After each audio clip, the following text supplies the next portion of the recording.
السلام عليكم، مرحبا بكم معايا اليوم في فيديو جديد. اليوم ان شاء الله قدمت لكم هاد المملحات رائعه بزاف بزاف هنا في الفران، زوينه اقتصاديه وبالخضره، والنكهه ديال الخضره بالفرماج جاو فيها يا سلام.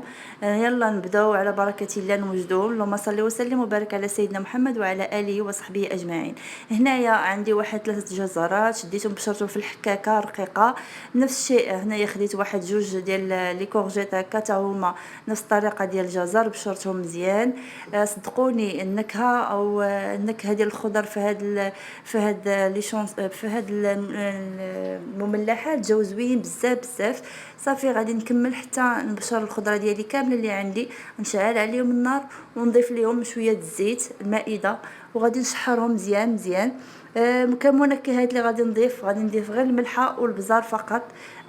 غير الملحه والبزار. غادي تقولوا لا غادي تجي غير باسله ولا ما غاديش تعطي شي نكهه، لا كتجي رائعه بزاف. حنايا الهدف ديالنا ديال المملحات بغينا نديرهم غير بالخضره، بغينا نتنكهوا الخضره، ما بغيناش نحطوا عليهم العطريه ولا شي منكهات ولا الربيع ولا هادي، فقط غير هاد الجوج.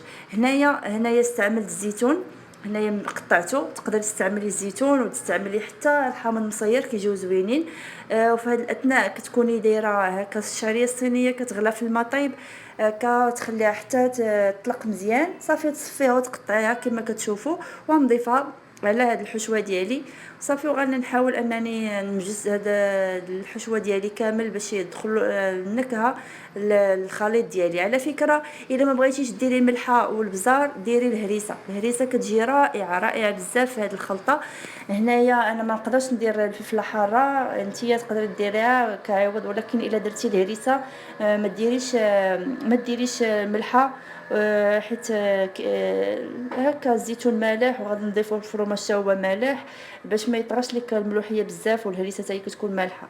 صافي هنايا غادي نخلط هاد الحشوه ديالي مزيان. هنايا راه طابت ليا، غنطفي عليها النار ونخليها على جنب باش تبرد ليا. هنايا نمر باش نوجد العجين ديالي. العجين ديالي هنايا عندي واحد 5 الكيسان ديال الدقيق الابيض وفورس. غادي نستعمل معاه واحد ملعقه صغيره ديال السكر، نص ملعقه صغيره ديال الملحه، وملعقه صغيره ديال الخميره اللي كتشوفوا لي دابا كندوبها بشويه الماء بارد هكا. صافي وغادي نضيفها للخليط، غادي نعجنهم. على فكره غير ماء بارد، ما ديروش ماء دافئ، واخا شتوني درت الخميره ما غاديش نخمروا العجين، وانما غير بغينا باش هكا يعاون على العجين باش انها تجي هكا مهويه مزيان. صافي غادي نعجن العجين ديالي كما كتشوفوا رخوه هكا مطلوقه لينه. غادي نبسطها هكا، درتها على 2 قطع.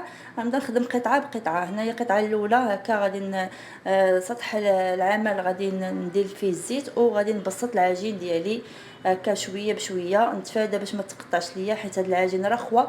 هنا غتشوفوني راه ضروري غتقطع ليك شويه مره ولكن تفادي انت غير الماكسيموم انك ما تكونش هكا عندك بقع هكا مقطعين بزاف. صافي حيت العجين هنايا رخوه، وحنايا الهدف ديالنا هاد المملحه بغينا ان تجينا مورقه. الا كون بغينا ما تقطعش لينا العجين غادي نديروا العجين هكا شويه شاده في راسها، ولكن ما غاديش تجينا مورقه. هادشي علاش خصها تكون هكا مورقه. ماشي مشكل الا كيكونوا هاد الرقع بحال هكا، حيت مع غادي نلفوها ما غاديش يبقى يبان داك الديفو ديال العجين.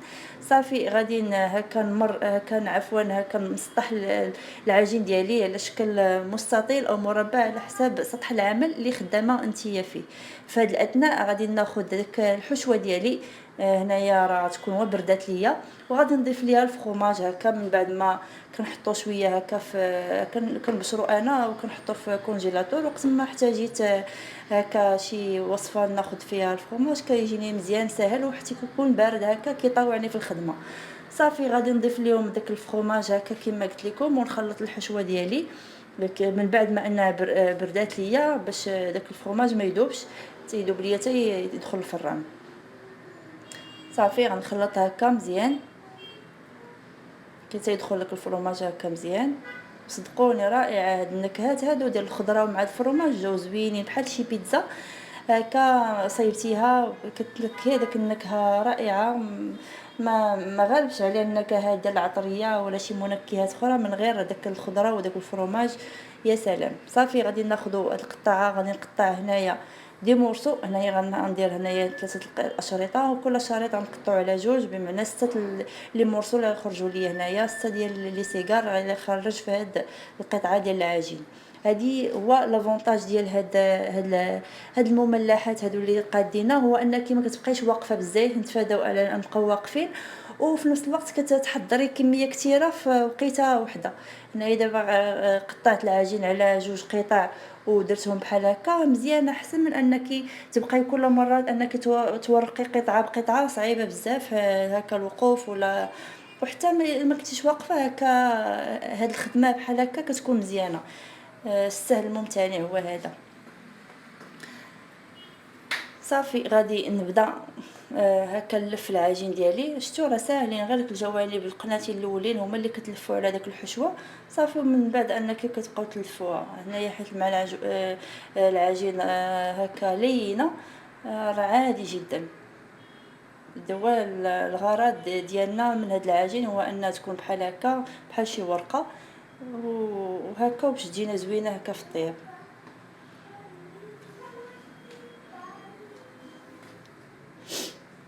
صافي كما كتشوفوا غادي نستمر حتى نكمل العجين ديالي كامل اللي عندي بنفس الطريقه.